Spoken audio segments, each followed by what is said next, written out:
ព្រំដែនកម្ពុជាថៃសភាពការព្រំដែនកម្ពុជាថៃមិនងាយទេបងប្អូននៅពេលដែលប្រធានអាស៊ានដែលជាអ្នកដឹកនាំសម្របសម្រួលឲ្យមានបទឈប់បាញ់រវាងកម្ពុជាថៃហើយជជែកជាមួយថ្នាក់ដឹកនាំរបស់សហរដ្ឋអាមេរិកដែលសហរដ្ឋអាមេរិកហ្នឹងក៏មានចំណែកនៅក្នុងការដែលចង់ឲ្យភាគីទាំងពីរមានបទឈប់បាញ់ឲ្យឆាប់តាមដែលអាចធ្វើទៅបានដែរបើមិនដូច្នេះគាត់នឹងដាក់ពន្ធធ្ងន់កអញ្ចឹងទៅអញ្ចឹងបានពីរអ្នកហ្នឹងចាប់ផ្ដើមរត់ចូលតុកចរចាតបាញ់ជើងកុំឲ្យផុតអាថ្ងៃទី1ខែសីហាដែលអាមេរិកដាក់ពន្ធឥឡូវហ្នឹងចាប់សពគ្រប់អស់សភាពការព្រំដែនដូចបាយពុះយ៉ាងបាទកញ្ជ្រោលកាលពេលកម្ពុជាថាស្ងប់ស្ងាត់ហ្នឹងគឺនោះបាយពុះជាគ្នាប៉ុន្តែដល់ពេលមានបញ្ហាអញ្ចឹងខាងកម្ពុជាខាងអាន់វ៉ាអ៊ីប្រាហ៊ីមគឺលោកអាន់វ៉ាអ៊ីប្រាហ៊ីមបានទូរស័ព្ទទៅលោកត្រាំហ្នឹងគាត់និយាយចេះថាលោកត្រាំទទួលស្គាល់ជោគជ័យរបស់ម៉ាឡេស៊ីនៅក្នុងការជួយសម្របសម្រួលឲ្យមានបទឈប់បាញ់គ្នារវាងកម្ពុជានិងថៃហើយដែលនេះគឺជាសមិទ្ធិដ៏អស្ចារ្យដែលបង្ហាញអំពីដែនអធិបតេយ្យរបស់ប្រទេសម៉ាឡេស៊ីនិងអំពីភាពខ្លាំងរឹងមាំអស្ចារ្យរបស់អាស៊ាននេះសាររបស់លោកអាន់វ៉ាអ៊ីប្រាហ៊ីមបងប្អូនសូម្បីតែនិយាយជាមួយនឹងប្រធានាធិបតីលោកដូណាល់ត្រាំគឺលោកអាន់វ៉ាអ៊ីប្រាហ៊ីមមិនភ្លេចរំលេចសារនយោបាយដើម្បីចំណេញនយោបាយប្រទេសម៉ាឡេស៊ីដែលកំពុងតែស្ថានភាពយើងដាបដល់ណាដល់ណីឯងលោកចាប់ផ្ដើមគាត់ថាចាប់ផ្ដើមនិយាយគឺសរសេរនៅក្នុងសារ Facebook របស់លោកហ្នឹងថាលោកដូណាល់ត្រាំទទួលស្គាល់ភាពជោគជ័យដ៏អស្ចារ្យរបស់ម៉ាឡេនៅក្នុងការសម្របសម្រួលឲ្យមានបទឈប់បាញ់ហើយនឹងអំពីដែនអធិបតេយ្យរបស់អាស៊ានចង់និយាយថាអាស៊ានខ្លាំងអាចសម្របសម្រួលឲ្យប្រទេសពីរឈប់បាញ់គ្នាបានរកសុខសន្តិភាពជាមួយគ្នាអញ្ចឹងបងប្អូនខ្ញុំថែមបន្តិចដើម្បីបកស្រាយសាររបស់លោកអាន់វ៉ាអ៊ីប្រាហ៊ីមកន្លែងនេះអត់បានជួយដោះស្រាយបញ្ហាកម្ពុជាថៃអីបន្តិចទៀតសោះខ្ញុំជឿទទួលស្គាល់ថាសមិទ្ធិដ៏ធំធេងនេះគឺពិតជាមានហើយគឺដោយសារការសម្របសម្រួលរបស់គាត់ហើយមានអន្តរាគមន៍ពីអាមេរិកហ្នឹងគឺធ្វើឲ្យមានបទឈប់បាញ់មែនហើយប៉ុន្តែបទឈប់បាញ់ហ្នឹងចូលជាធរមានកាលពីថ្ងៃទី28ខែកក្កដាតើបានប្រយោជន៍អីដល់ប៉ុណ្ណាឥឡូវបងប្អូនអត់ឈប់បាញ់មែនយើងលែងឮគ្រាប់កំភ្លើងយើងលែងឮអាការដែលបាញ់ផ្លោងដាក់គ្នាមែនណាប៉ុន្តែក្រោយការឈប់បាញ់មកថាតើអ្នកណាអ្នកខាត់បងច្រើនបំផុតយើងខាត់បងច្រើនណាស់កម្ពុជានៅពេលដែលមានទាហានយើងពលីនៅក្នុងសមរភូមិប្រជាពលរដ្ឋរងគ្រោះស្លាប់បាត់បង់ជីវិតត្រូវចលះចេញពីភូមិឋានបញ្ហាអីផ្សេងប៉ុន្តែអ្នកដែលខាត់បំផុតហ្នឹងគឺទាហានខ្មែរយើង18នាក់ស្ថិតក្រោមការឃុំខ្លួនរបស់ថៃដោយតាមអំពើចិត្តអត់ទាន់ដោះលែងផងហ្នឹង50ថ្ងៃហើយបងប្អូនដំណោះស្រាយអីលបងបលាលួសយកមករឹតរួតរកម្មបេះដូងខ្មែរ7 ដណ្ដប់លានអ្នកទាំងខ្មែរក្នុងស្រុកទាំងខ្មែរក្រៅស្រុកតើនេះឬជាសន្តិភាពនេះឬគឺជាការជោគជ័យនេះឬគឺជាសមិទ្ធិដ៏ធំធេងអស់លោកច្បាស់ជាអាចនិយាយថាចុះបើសិនជាមិនមានប័ណ្ណឈប់បាញ់ច្បាស់ជាបាញ់គ្នាស្លាប់ខ្ញុំថាបើបាញ់គ្នាស្លាប់អីគឺវាជារឿងគួរឲ្យសោកសៅបំផុតយើងគួរតែជៀសវាងមែនហើយគ្មានអីប្រសើរជាងសន្តិភាពទេប៉ុន្តែគ្មានអីអាក្រក់ជាងការដែលមានសន្តិភាពឲ្យយើងបាត់ដីទេបងប្អូនព្រោះអារកម្មចិត្តរបស់ប្រជាពលរដ្ឋនេះណាគឺនឹងមិនអាចអត់ទ្រាំបានឲ្យប្រទេសកម្ពុជានិងថៃអត់មានសុខគ្នាទេប្រទេសកម្ពុជាបាត់ដីច្រើនណាស់ទៅទូចនៅសល់តែបន្តិចហើយអារឿងដីរឿងអីហ្នឹងយើងដឹងហើយតាំងពីសម័យលន់នល់មកយើងឃើញហ៎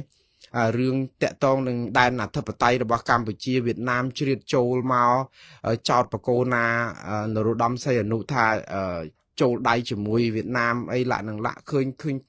បាញ់បដែតទឹកដោយសារតែអារឿងដែនដីអារឿងអីហ្នឹងអត់បានទេណាបងប្អូនហើយរឿងនេះអត់មានសេចក្តីសុខទេសន្តិភាពមិនមានតបតែសោះនៅពេលដែលភាគីណាបាត់ដីហើយឲ្យសម្ងំ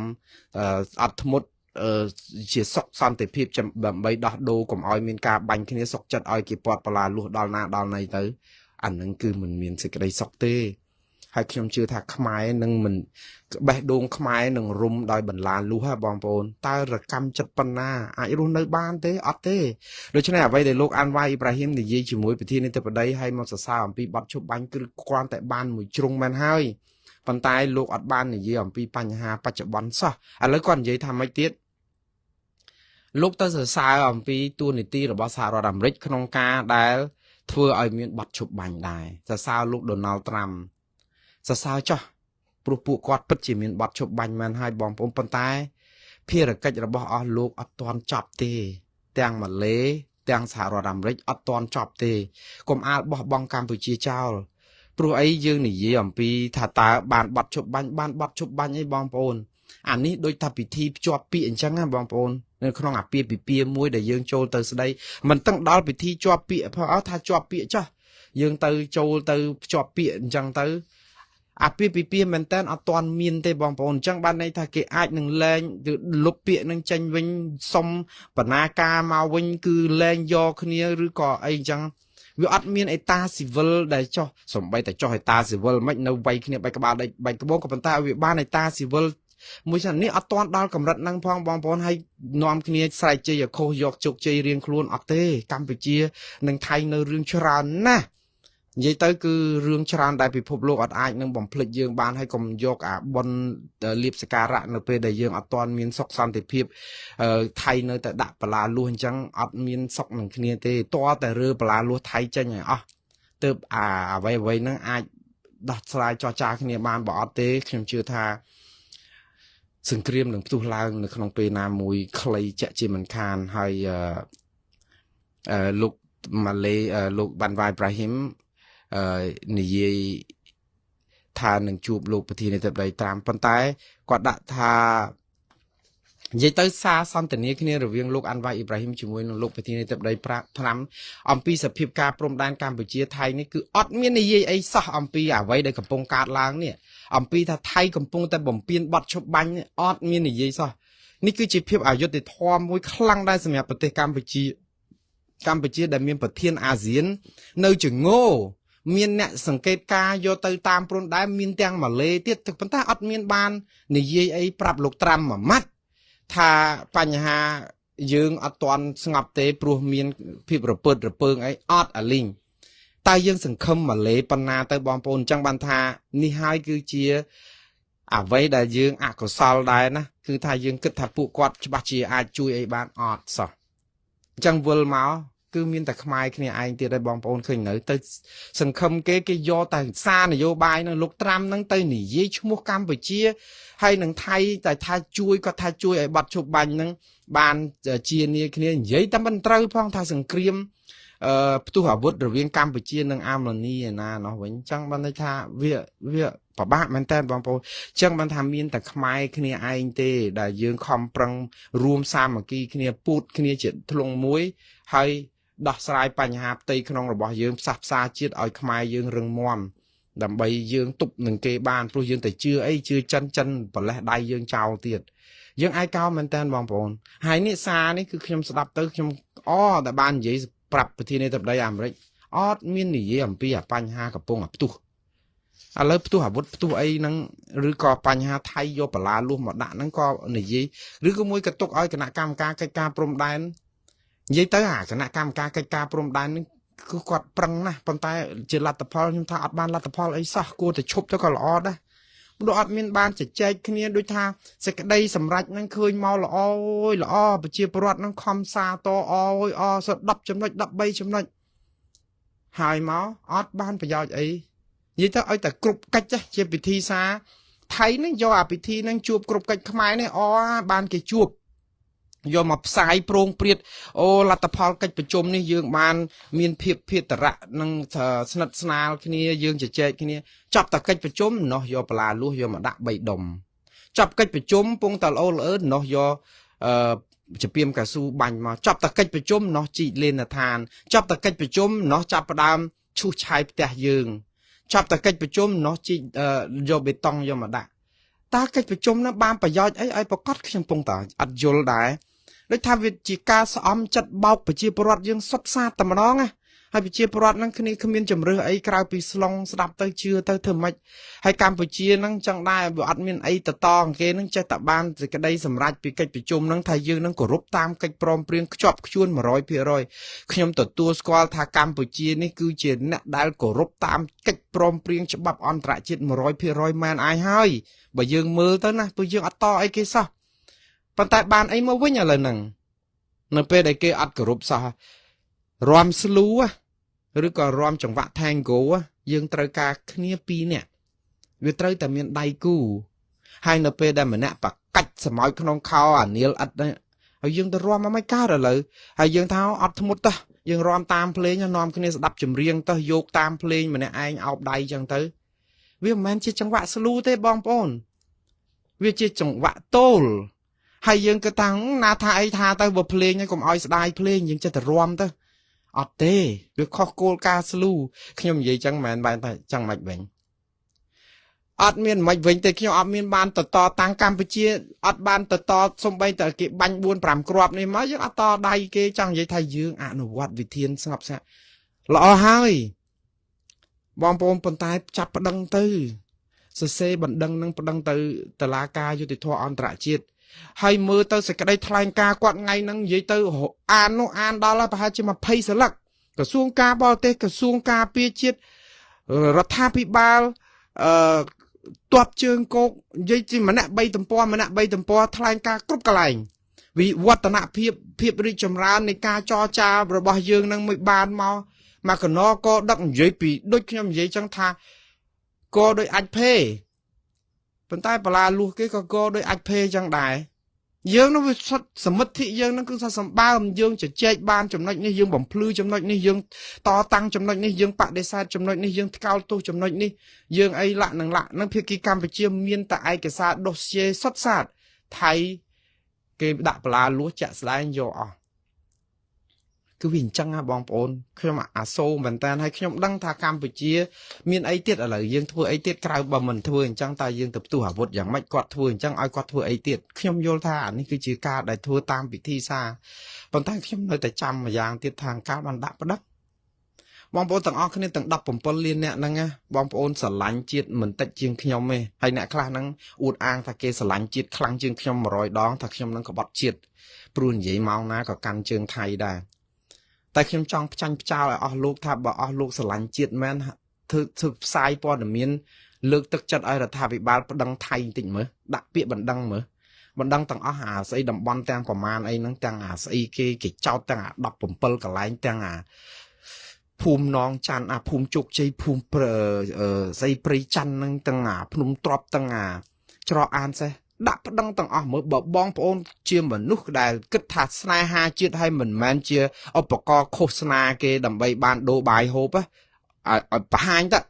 មួងណារ៉េតអត់មែនជាអ្នកស្នេហាជាតិអីអស់ចាជាងអស់លោកទេតែមួងណារ៉េតមកនេះសុំអំពាវនាវឲ្យប្រជាពលរដ្ឋយើងទាំង17លានអ្នកហ្នឹងណា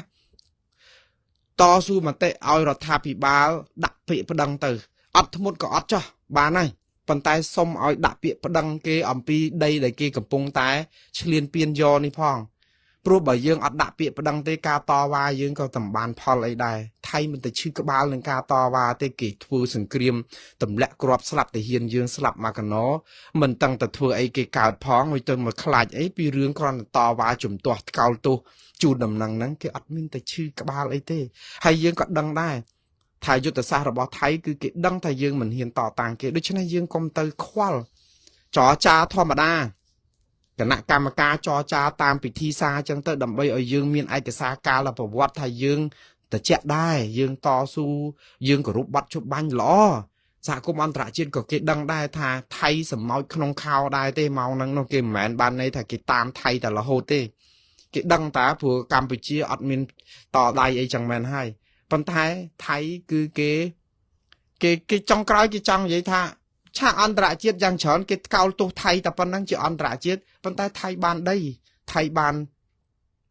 ដាក់បលាលួសឈូសឆាយផ្ទះប្រជាពលរដ្ឋ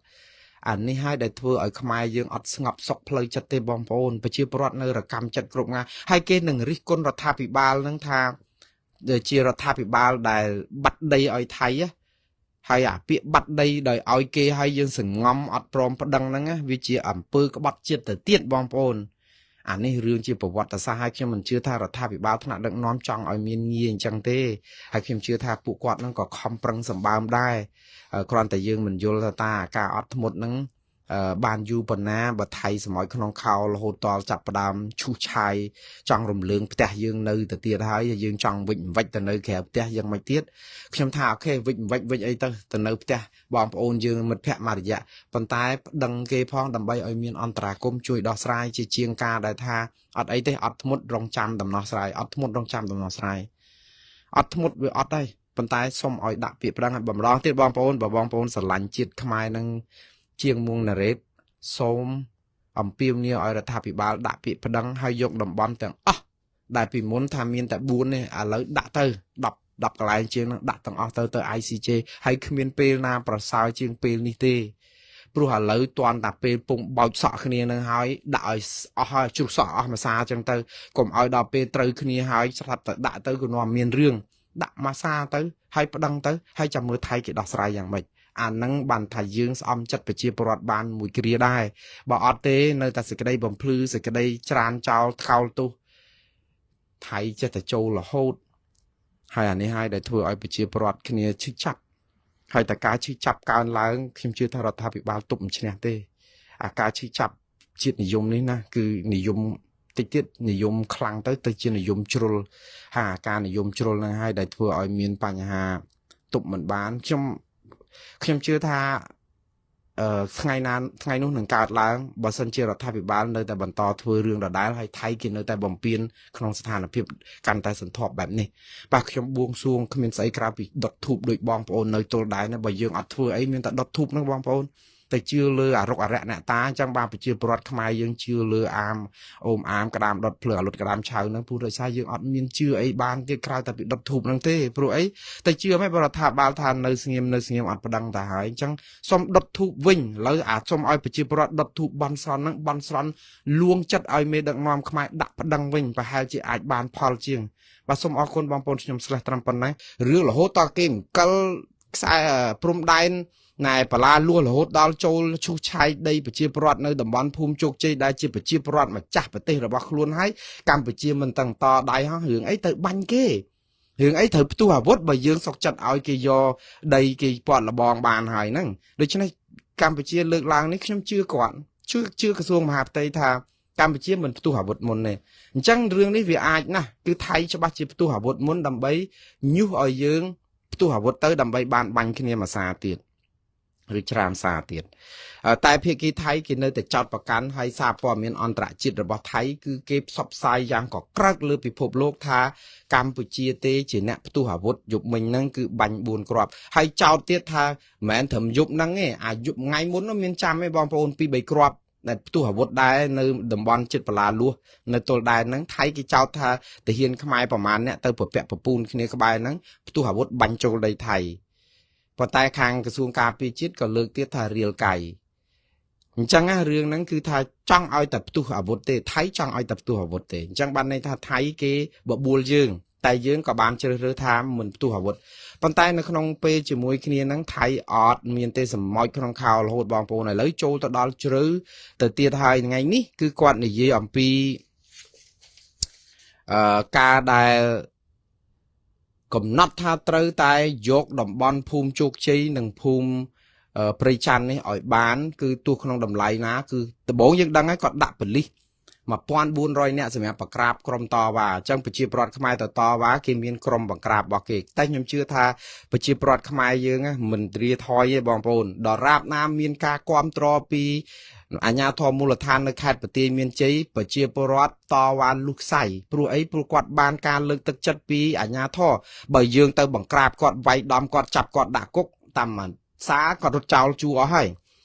ភាពក្លាហានហ្នឹងគឺវិបាកស្បាតដែរប៉ុន្តែដោយសារមានអាជ្ញាធរជួយជ្រោមជ្រែងខ្ញុំជឿថាប្រជាពលរដ្ឋនៅតំបន់ភូមិព្រៃច័ន្ទនិងភូមិជោគជ័យមិនរាថយទេពួកគាត់នឹងវាយតស៊ូយកផ្ទះសម្បែងរបស់គាត់មកលុះខ្សែហើយកន្លែងនេះយើងនឹងឃើញតទៅទៀតអត់មានតដៃគ្នាជាមួយស៊ីវិលជាមួយទាហាននឹងទាហាននេះជាច្បាស់ជាប្រជាពលរដ្ឋតដៃគ្នាជាមួយនឹងទាហានហើយឥឡូវដោយសារពួកគាត់ខាងថៃដាក់ក្រុមបាញ់ស៊ីបបាញ់អីមកទៀតខ្ញុំកំពុងបារម្ភថាថ្ងៃក្រោយអាចនឹងមានការបាត់បង់ជីវិតមនុស្សប៉ុន្តែពេលខ្លះ ការបង្ហូរឈាមនឹងជៀសមិនផុតទេបងប្អូនព្រោះអីម្នាក់បំពេញឆ្លៀនពៀនពេកហើយមកខាងការពារទឹកដីរបស់ខ្លួនហើយប្រជាប្រដ្ឋខ្មែរឈាមប្រជាប្រដ្ឋខ្មែរច្បាស់ជាហូរស្រោចនៅលើដែនផែនពណ៌សធារបស់យើងនៅក្នុងពេលខាងមុខជាមិនខាននៅពេលដែលទាហានថៃចាប់ផ្ដើមប្រើយុទ្ធសាស្ត្រមួយគឺថាចាប់ពីថ្ងៃទី26ទៅគឺផ្ដន់ទាទោសប្រហារជីវិតប្រជាពលរដ្ឋខ្មែរដែលចូលទន្ទ្រានដីថៃខ្ញុំអត់ដឹងថាគាត់យកច្បាប់អីមកទេព្រោះធម្មតាតែចូលទន្ទ្រានដីបរទេសឬក៏រដ្ឋអធិបតេយ្យគឺជារឿងខុសច្បាប់ប៉ុន្តែតំបន់នោះគឺជាតំបន់ប្រទីងបតុងគ្នាតើយើងកំណត់យ៉ាងម៉េចហើយយើងអាចបាញ់ប្រហារប្រជាពលរដ្ឋយ៉ាងម៉េចខ្ញុំកំពុងតែឆ្ងល់រឿងនេះគឺខ្ញុំបារម្ភបងប្អូននិយាយស្មោះត្រង់ព្រោះយើងអត់មានដំណោះស្រាយឲ្យថៃសម័យក្នុងខោរហូតបែបនេះអ្វីដែលថៃលើកឡើងមួយដែលធ្វើឲ្យរឿងនេះកាន់តែរសើបបងប្អូនចាំហើយណាមេដឹកនាំជើងទឹករបស់ថៃបានប្រកាសប្រាប់ថានឹងយកតំបន់17ទីតាំងពីខេត្តពោធិ៍សាត់ដល់ខេត្តកោះកុងតាមជួរព្រំដែនហ្នឹងដោយសារតែចោតប្រកាន់ថាតំបន់ទាំងអស់នោះគឺសង់ចូលដីខ្មែរមានទាំងត្រង់សេគឺលេនដ្ឋានហ្នឹងផងមានសំណង់រឹងដូចជាសន្តាគារថ្មដែរអីចឹងមានចំណុចមួយហ្នឹងឥឡូវហ្នឹងថៃគេប្រាប់មកថាគេត្រូវយកអាតំបន់ទាំង17ហ្នឹងឲ្យខាងតបានហើយភាគីកម្ពុជាលោកហ៊ុនម៉ាណែតបានទទួលស្គាល់នៅក្នុងសេចក្តីថ្លែងការណ៍របស់គាត់ប្រមាណជា3-4ថ្ងៃមុនហ្នឹងនិយាយថាមានប្រភពច្បាស់ការថាយោធាថៃតបជើងទឹកអីហ្នឹងគឺគេនឹងយកតំបន់ហ្នឹងទៅវិញអីទៀតឥឡូវក្រោយតែពីហ្នឹងគឺយើងមានសារលិខិតសារព័ត៌មានថៃគឺចុះផ្សាយថ្ងៃនេះថាកម្ពុជាយល់ព្រមរុះរើផ្ទះមួយកន្លែងនៅព្រំដែនខេត្តពោធិ៍សាត់ហើយនិងខេត្តត្រាតដែលជារុះរើផ្ទះមកកន្លែងហើយលុបត្រង់សេឬក៏លេនដ្ឋានចោលមួយទៀតតាមសំណើរបស់ថៃដូច្នេះបានន័យថាម៉េចបើ17ទីតាំងមែនអញ្ចឹងវានៅសល់16បើសិនជាគាត់លុបផ្ទះរុះរើផ្ទះនឹងតាមសំណើរបស់ថៃហើយលុបលេនដ្ឋានដើម្បីដោះដូរឲ្យមានសុខសន្តិភាពកុំឲ្យឆ្លោះគ្នាដោយអ្វីដែលថៃអះអាងមែនគឺបានន័យថា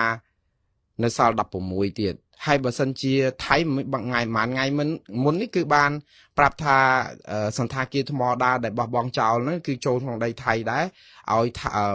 កំទេចចោលឬក៏បកគលឲ្យថៃដែលដាច់អញ្ចឹងបើសិនជារឿងនឹងដោះស្រាយទៀតនៅសល់15កន្លែងទៀតប៉ុន្តែបងប្អូនសិតតែរឿងនៅក្នុងដីខ្មែរទាំងអស់អត់មានរឿងត្រូវឲ្យរឿងអីទាំងអស់ហើយខ្ញុំនិយាយនេះគឺជាការអះអាងភាគីថៃទេខាងកម្ពុជាចាំខ្ញុំជម្រាបថាតើលើកឡើងយ៉ាងម៉េចពីរឿង